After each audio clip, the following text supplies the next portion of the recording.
What's up, everyone? Welcome to Bilbrons and Dragons. I'm your host, Bilbron Bafflestone. So today we're having a tactical analysis of my Molebron DaoLockStone build, which I've been playing on a Westmarch server called the Forged Concordance, which I highly recommend. I'm having a ton of fun there, so all of the relevant information will be in the video description below. Feel free to check it out and we can adventure together. So it's been a minute since I've done one of these. The last one I did was for level 7. I am now level 9, and I've pivoted a little bit. So we're going to go over my character sheet, which I put on the screen, and I'll have to refer to my notes, but let's talk about this.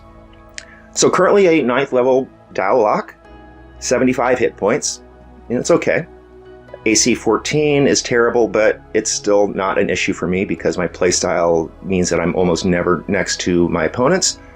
Now, obviously, I still get attack rolls against me. I would prefer to have a higher AC in those cases, but it's by no means debilitating. And my initiative is still +2. It's terrible. I lose initiative all the time, and I don't like it. A far cry from my original Bilbron, who never lost initiative. So I am going to have to do something about that at this point, or at some point, but nothing I can do about it right now. Except maybe add a Sentinel Shield, which I'm trying, but they're hard to come by.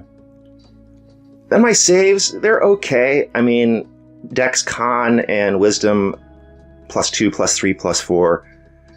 Not amazing, quite frankly. I kind of want to add Lucky at some point just to give me some more rerolls on that. I do have an inspiration at every session that I use on a critical save.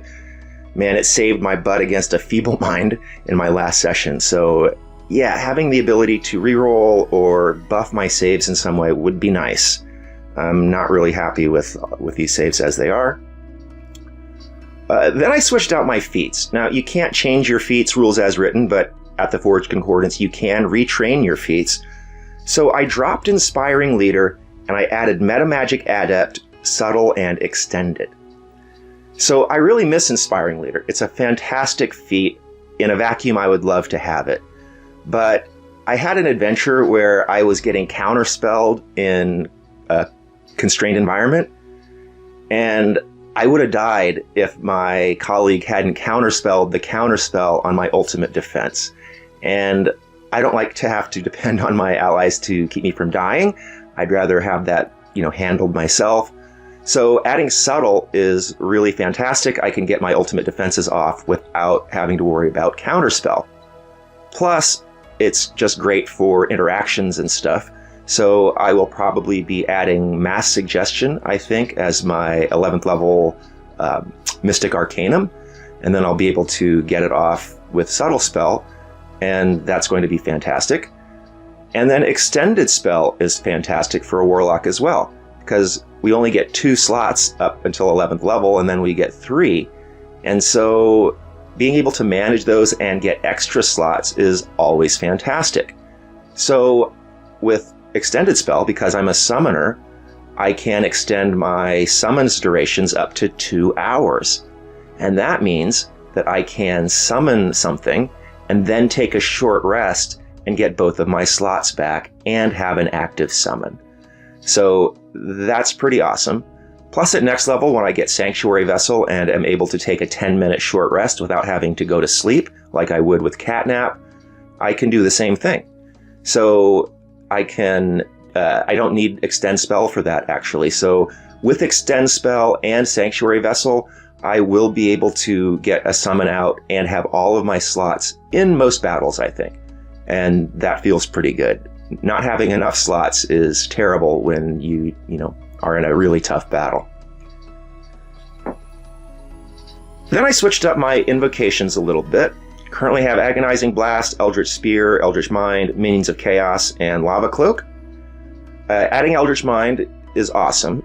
I sometimes have to make concentration saves, and it's always good to make those. I really regret taking Minions of Chaos, however.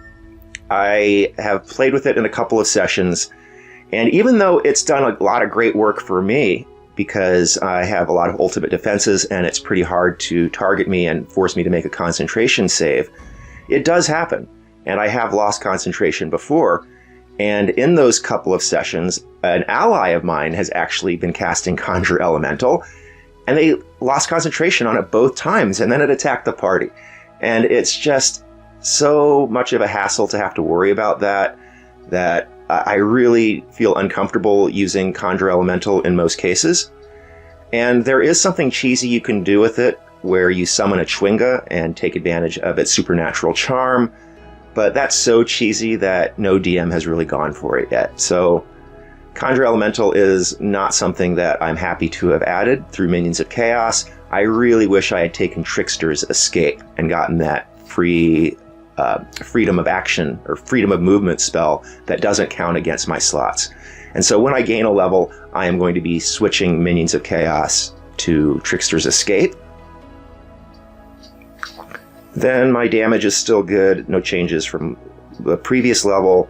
My current spell list, so I have Banishment, and it's not the sort of spell that I like to use in combat, because I normally have summons out there, and I don't generally like save or do nothing spells. But because I'm upcasting it at 5th level, I do get to affect 2 targets, so that can be okay.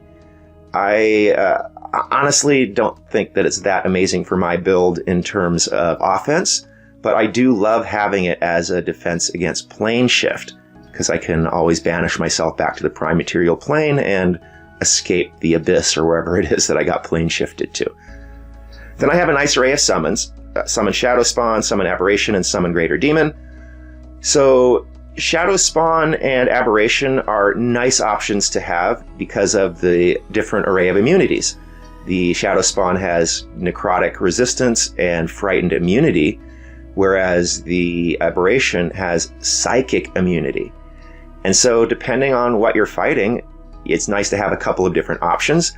I used the Summon Aberration against a Core Spawn Seer in my couple adventures ago. Actually, it was my last adventure. And it was clutch because I was, they do like 5d10 psychic damage, but it couldn't do anything to my summon. And that really worked out and helps win that battle. Then, of course, Summon Greater Demon is my panic button. I've only had to cast it once, and it performed fantastic. I threw a Chasme into the field. It instantly ended a very dangerous combat by putting one of the BBEGs unconscious immediately due to the drone effect, and then the other BBEG foolishly ate an opportunity attack from the Chasme to try and get closer to my party and kill them, and it got killed instantly with a 55-point Proboscis hit. So that was nice. Although I have to say the Chasme is problematic because of that 30-foot drone, 30-foot radius drone that it has. It's very difficult to put it out into the field without worrying about friendly fire. The time that I used it, it was actually an all-ranged party, so there was nobody in the on the front line, and so that worked out. But generally, I'm holding onto it as a panic button. If I'm like the last man standing and I really need to go Super Saiyan and throw out a Chasme, I can do that. And it's good to have that panic button option. Then I have Thunderstep, Dimension Door, a couple of good teleports. I prefer Dimension Door. I've been using that a lot more. Thunderstep, it's nice that it does damage, but 90 feet is often not enough range, and you have to have sight. So Dimension Door, you don't need sight, and it has a 500-foot range, so it's just been a lot more reliable. I may drop Thunderstep at some point. But I have Meld into Stone and Stone Shape, and Meld into Stone is basically redundant with Stone Shape, so I'm going to be dropping that at next level and picking up Infernal Calling, so that I can take advantage of the Cloak of Flies and Infernal Calling interaction. And then I've got, still Remove Curse, and my cantrips and Find Familiar. So, yeah, still happy to have Remove Curse, just as a silver bullet against certain attack options. And then my array of items. I'm very happy with it right now. Rod of the Pact Keeper, of course, is standard procedure for a Warlock. My Tentacle Rod has allowed my Familiar to stay relevant into late Tier 2. It was godly at level 3. It's been getting slowly weaker and weaker and weaker as I've leveled. But the Tentacle Rod is fantastic because it uses the Activate an Item action, not the attack action. So my Familiar can use it independently of me and my, bonus action orders and stuff. And, it does solid damage. The slow effect comes online every now and then, and that's pretty sweet. So yeah, very happy with the Tentacle Rod. And I have a Helm of Telepathy now, which I did a video about because I think it's one of the most powerful items in the game. It breaks open interactions. No one can lie to me. No one can tell me half-truths. I can do unlimited mind probes when I want, unlimited mind probes on prisoners. I can use it in the middle of battle because I have it attuned to Fargar, so he can be pulling clutch intel out of the heads of our enemies. It's just so good. So good. So happy to have a Helm of Telepathy. I am never dropping the attunement on that. Then I added a Cloak of the Manta Ray, and that's critical because sometimes I have to fight in the water. And the one time that I got killed was actually against a Storm Giant Quintessent fighting underwater, and it sucked to have to, have that reduced difficult terrain move for swimming and just no maneuverability. It was terrible. The Cloak of the Manta Ray is fantastic because the idea is to get superiority on land, sea, and air. I'm ex-military, so that's just kind of how I think. And plus, I'm a Dao and an Earth Genasi, so tied to the elementals. So I like the idea of having elemental superiority. Now, land, sea, and air are the traditional ones, but I'm going to throw in some fire in there and try and add fire resistance somehow. Maybe add fire bolt somehow, just to complete all of the elements as a role-playing thing. Then I have an Insignia of Claws, which is fantastic for my summons. Particularly the Summon Aberration Slotty version, because that does non-magical slashing damage, and now with my Insignia of Claws, it does magical. And it's pretty good on some of the Summon Greater Demons as well, because very few of them do magical damage. I also added a Gem of Brightness, and this is a great one for my familiar as well. Non-attunement, it's an activate an item action, not the attack action, so we can use it independently.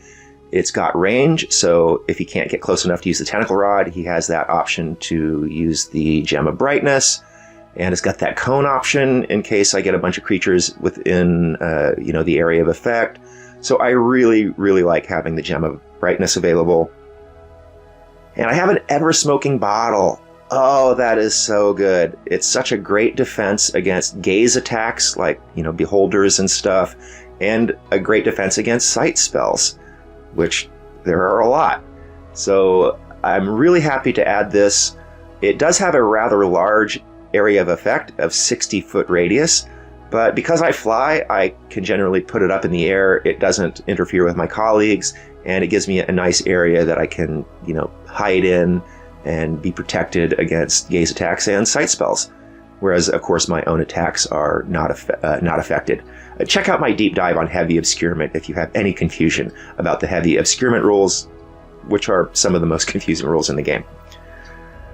Then I have a Stone of Level 4 Continual Flame, and that's pretty clutch because I don't have Dark Vision, and what I've been doing is when I've been entering a dark area, I have my familiar sit on my shoulders, and then I use my ability to see through his senses.